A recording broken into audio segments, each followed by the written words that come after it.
والصلاة والسلام على من لا نبي بعد أما بعد أعوذ بالله السميع العليم من الشيطان الرجيم بسم الله الرحمن الرحيم ياسين والقرآن الحكيم إنك لمن المرسلين على صراط مستقيم تنزيل العزيز الرحيم لتنذر قوما ما انذر آباؤهم فهم غافلون۔ سامعین محترم، آج سورہ یاسین ہے۔ اس کی فضیلت کے بارے میں جو بھی ہمارے معاشرے میں اکثر روایات بیان کی جاتی ہیں وہ پائے تکمیل کو تو نہیں پہنچتی۔ ہاں، یہ بات ضرور ہے کہ اس سورت کی بار بار تلاوت کرنی چاہیے، کیونکہ اس میں اللہ رب العزت نے اپنی بہت ساری نشانیوں کو بیان کیا ہے۔ سب سے پہلے قرآن مجید کے نزول کا مقصد، وہ نبی علیہ السلام کا اس قرآن کو پڑھنا، اس کا مقصد یہ تھا کہ لوگوں کو ڈرایا جائے اللہ کے عذابوں سے، اور اسی طرح جو ڈر جائے اللہ سے، اللہ کا خوف دل میں پیدا کر لے، پھر اس کے لیے بشارت بھی ہے، جنت کی خوشخبریاں ہیں اس کے لیے۔ اسی طرح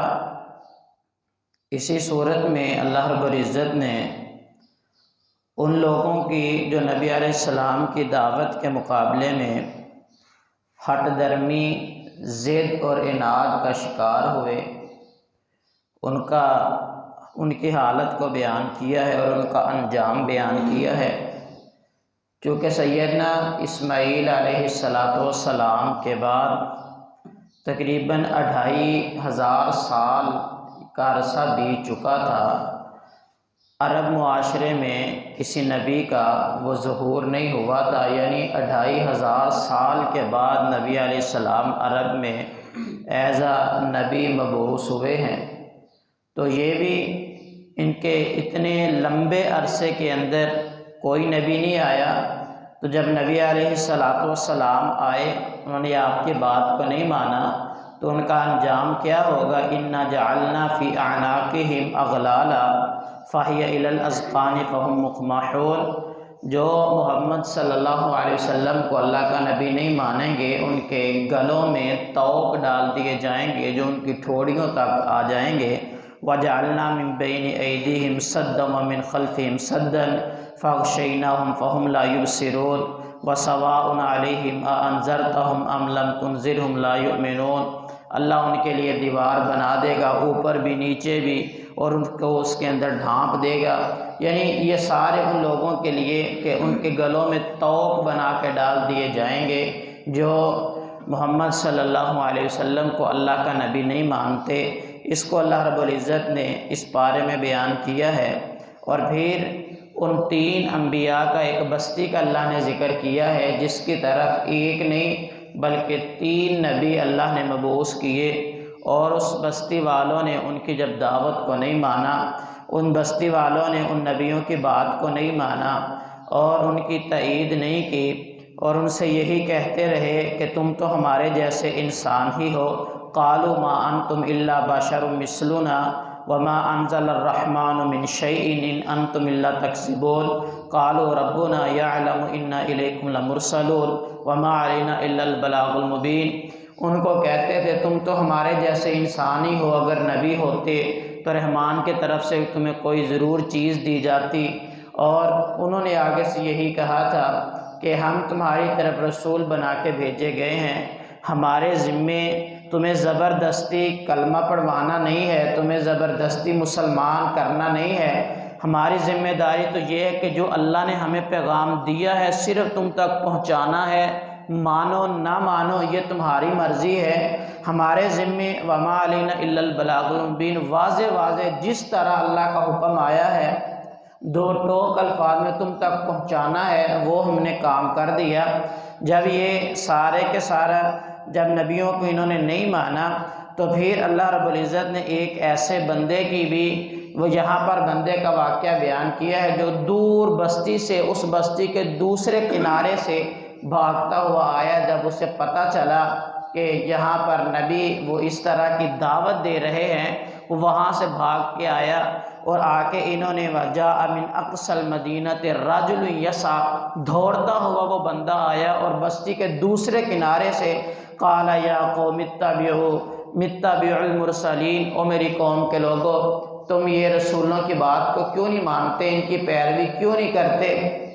اتبعوا من لا یسألکم اجرا وهم مہتدون، اور یہ تو تمہیں اس تبلیغ کے اوپر، اس دعوت کے اوپر تم سے کسی اجرت کا مطالبہ بھی نہیں کرتے۔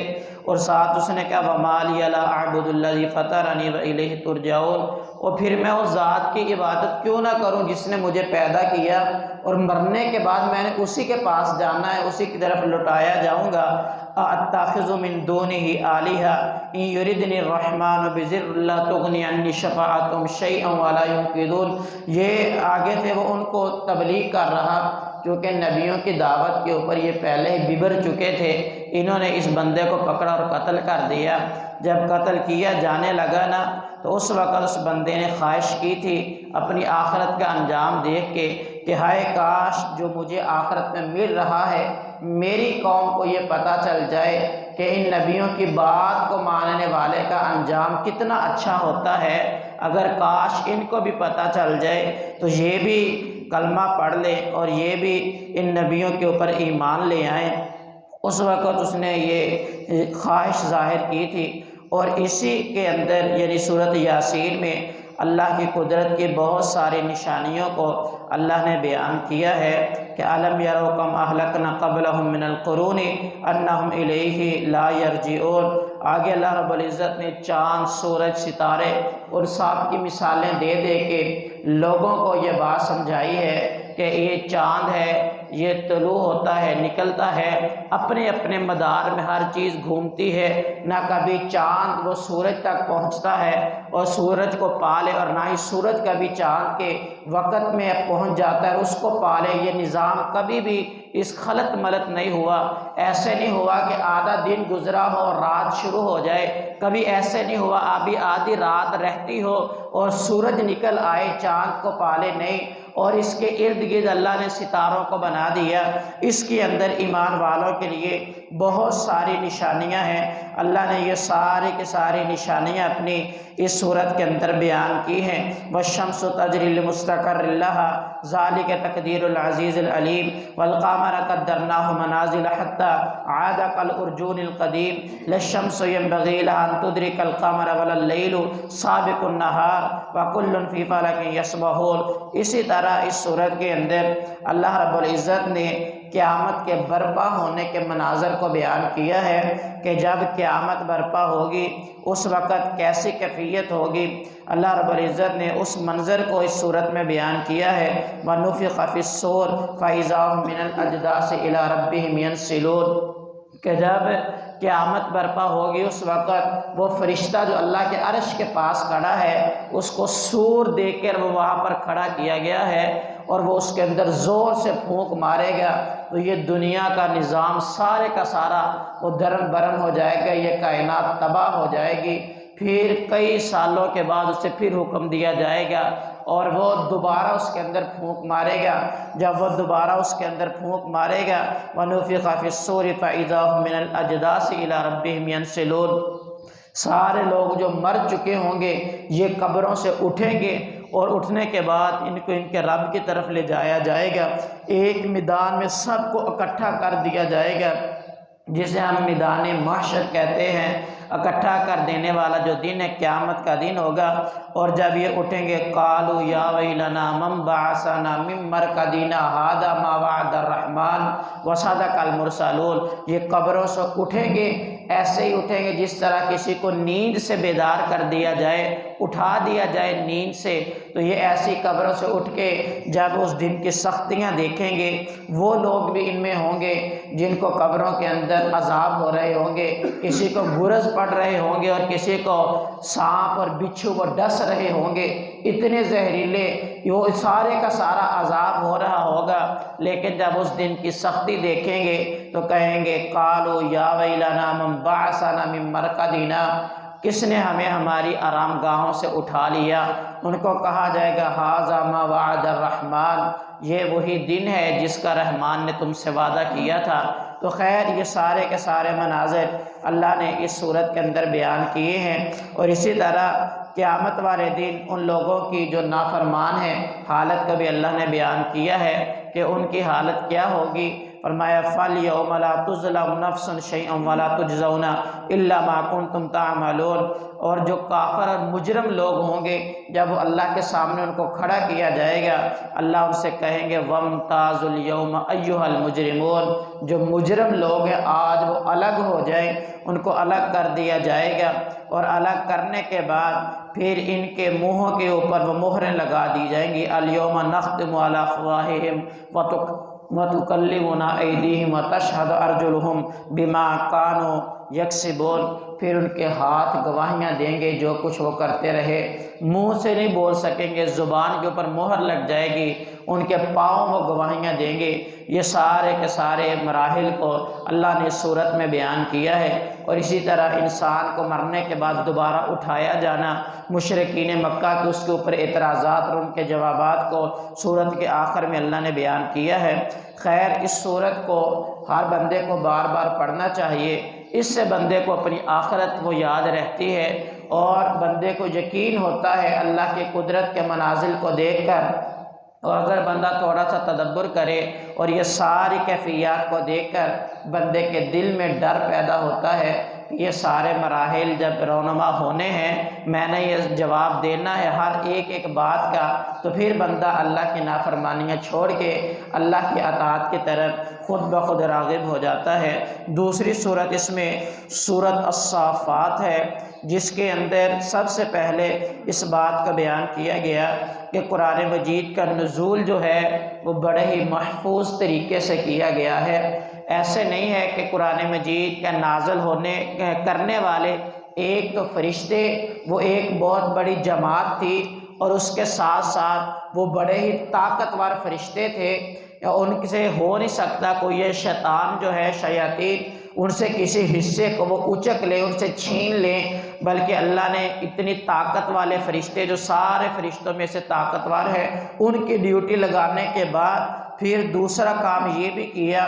کہ اس کے ساتھ ساتھ یہ آسمان دنیا جو ہے، کیونکہ حدیث میں آتا ہے کہ شیاطین جو ہیں وہ ایک نیچے بیٹھتے دوسرا اس کے اوپر کرتے کرتے یہ آسمان تک پہنچتے ہیں، کوشش کرتے ہیں کہ آسمان سے کچھ باتیں سن لیں، اور کچھ نہ کچھ کبھی یہ ایک آدھ کلمہ جب اللہ اور فرشتوں کو حکم دیتے ہیں وہاں سے سن لیتے ہیں، اور اس کو یہ کاہن اور جادوگروں کی طرف آ کر کے پہنچاتے ہیں، اور وہ اس کے ساتھ ایک بات کے ساتھ 100 جھوٹ ملا کے دنیا میں پھیلا دیتا ہے، اور جب وہ جو ایک بات انہوں نے سنی ہوتی ہے ویسے ہوتا ہے تو وہ کاہن اور جادوگر کہتا ہے میں نے تجھے کہا نہیں تھا ایسے ہوگا، دیکھنا یہ میرا علم ہے۔ تو خیر اس کے لیے اللہ رب العزت نے اس صورت کے اندر کہ یہ نظام کتنا سخت ہے، ایک تو فرشتے بڑی طاقت والے، دوسرا یہ جو آسمان دنیا ہم کو نظر آتا ہے اس کے اوپر اللہ نے یہ جو ڈیکوریشن بنا کے یہ ستارے اللہ نے لگا دیے، یہ کوئی عام بات نہیں ہے۔ اِنَّا زَيَّنَّا السَّمَاءَ الدُّنْيَا بِزِينَةٍ الْكَوَاكِبِ وَحِفْظًا مِّن كُلِّ شَيْطَانٍ مَارِدٍ لَا يَسَّمَّعُونَ إِلَى الْمَلَإِ الْأَعْلَىٰ وَيُقْذَفُونَ مِن كُلِّ جَانِبٍ دُحُورًا وَلَهُمْ عَذَابٌ وَاصِبٌ۔ تو یہ جو ستارے ان میں سے کچھ شہاب ثاقب بھی ہیں، چمکنے والے شعلہ جسے کہتے ہیں، جب یہ آوازوں کو سننے کے لیے اوپر چلتے ہیں تو وہ شعلے ان کو لگتے ہیں اور ان کو بھسم کر دیتے ہیں۔ یہ بھی اللہ رب العزت نے اس وحی کی حفاظت کے لیے بنائے تھے۔ اسی طرح اس کے اندر اسی صورت کے اندر نبی علیہ الصلوۃ والسلام کی دعوت اور اس کے انکار کرنے والوں کا انجام بھی ہے۔ اور پہلے انبیاء ان کی جو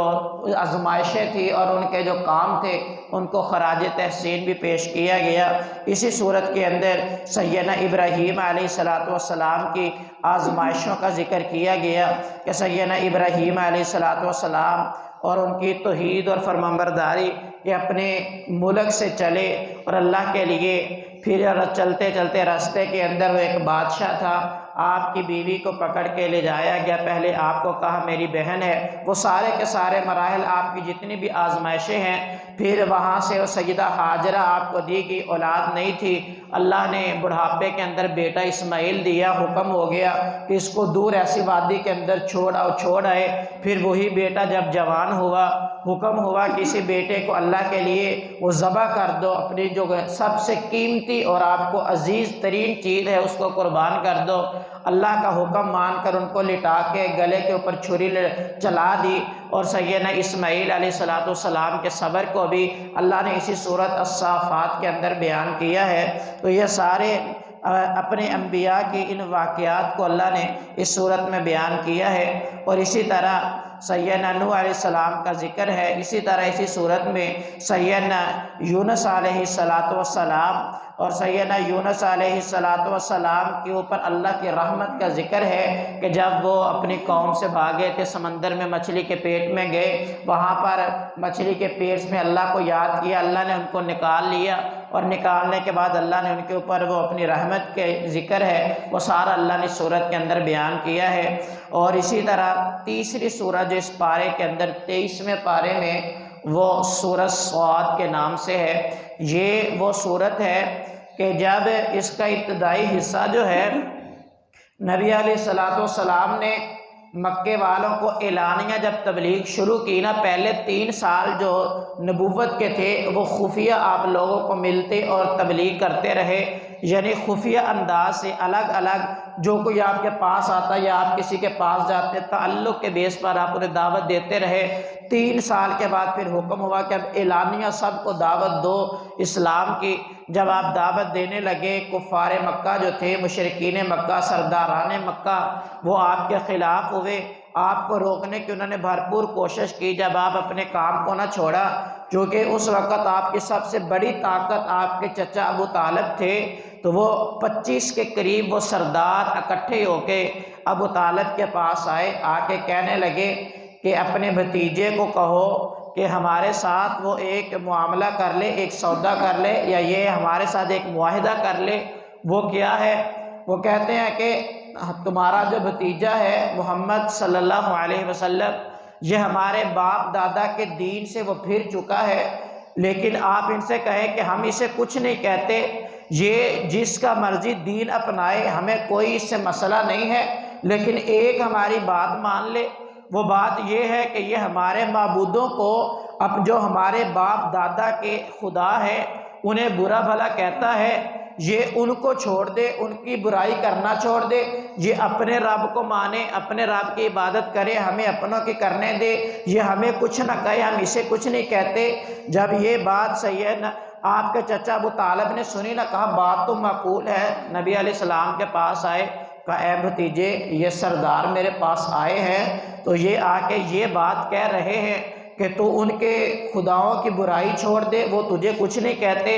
تو نبی علیہ السلام نے جواب دیا تھا، اے چچا یہ میری ایک بات مان لیں تو میں یہ کام جو کچھ بھی نہیں کہتا ان کے خداؤں کو۔ کہا وہ بات کون سی؟ خوش ہو گئے وہ، کہا یہ اس بات کا اقرار کر لے لا الہ الا اللہ، اللہ کے علاوہ عبادت کے لائق کوئی نہیں ہے۔ جب انہوں نے یہ کلمہ سنا نا تو وہ برا بھلا کہتے ہوئے وہاں سے چلے گئے۔ تو وہ سارے واقعات کو اللہ نے اس صورت کے اندر بیان کیا ہے۔ صاد والقرآن ذی الذکر بل الذین کفروا فی عزۃ وشقاق کم اہلکنا من قبلہم من قرن فنادوا ولا حین مناص وعجبوا ان جاءہم منذر منہم وقال الکافرون ھذا ساحر کذاب اجعل الآلہۃ الہ واحدا ان ھذا لشیء عجاب۔ یہ سارے کا سارا اللہ نے اس کا ذکر کیا ہے اس سورت کے شروع میں، اور پھر چونکہ یہ بہت ہی کٹھن مرحلہ تھا اور کٹھن دور تھا نبی علیہ السلام کی نبوت کا، اور نبی علیہ السلام نے جب نبوت کا آغاز کیا، آپ کے جتنے بھی وہ سارے کے سارے ماننے والے پیروکار تھے، یہ بڑا ہی مشکل ترین مرحلہ اور دور تھا۔ تو اللہ رب العزت نے پھر اس صورت میں پہلے انبیاء جو ہیں ان کی جو آزمائشیں ہیں ان کو بیان کیا، تاکہ نبی علیہ السلام کو ان کی آزمائشوں کو دیکھ کر اس معاملے کے اندر حوصلہ ملے۔ نبی علیہ السلام کے اوپر اسی صورت میں اللہ نے سیدنا داؤد علیہ السلام کا ذکر کیا، اور ان کی آزمائشوں کا، اور ان کے جو علم و فضل کا، جو ان کا مقام شان رفعت تھی اس کا۔ پھر سیدنا سلیمان علیہ السلام کی بادشاہت کا ذکر کیا اور ان کی آزمائشوں کا ذکر کیا۔ اسی طرح سیدنا ایوب علیہ السلام کی بیماری کا ذکر اس صورت میں موجود ہے۔ وَاذْكُرْ عَبْدَنَا أَيُّوبَ إِذْ نَادَىٰ رَبَّهُ أَنِّي مَسَّنِيَ الشَّيْطَانُ بِنُصْبٍ وَعَذَابٍ اُرْكُضْ بِرِجْلِكَ هَٰذَا مُغْتَسَلٌ بَارِدٌ وَشَرَابٌ۔ اللہ نے پھر پہلے انبیاء کی آزمائشوں کا ذکر کر کے نبی علیہ السلام کو پھر اس کے ذریعے حوصلہ دیا، تاکہ آپ کو یہ آزمائشیں پہلے نبیوں کو جب دیکھے وہ جھیلنا آسان ہو جائے۔ تو اللہ نے اس انداز سے پھر نبی علیہ السلام کی وہ حوصلہ افزائی کی اور آپ کو حوصلہ دیا۔ اللہ سے دعا ہے کہ اللہ تعالی ہمیں قرآن کو سمجھ کر عمل کرنے کی توفیق عطا فرمائے۔ وَقُولُوا قَوْلِي هَٰذَا وَأَسْتَغْفِرُ اللَّهَ لِي وَلَكُمْ وَلِسَائِرِ الْمُسْلِمِينَ وَآخِرُ دَعْوَاهُمْ أَنِ الْحَمْدُ لِلَّهِ رَبِّ الْعَالَمِينَ۔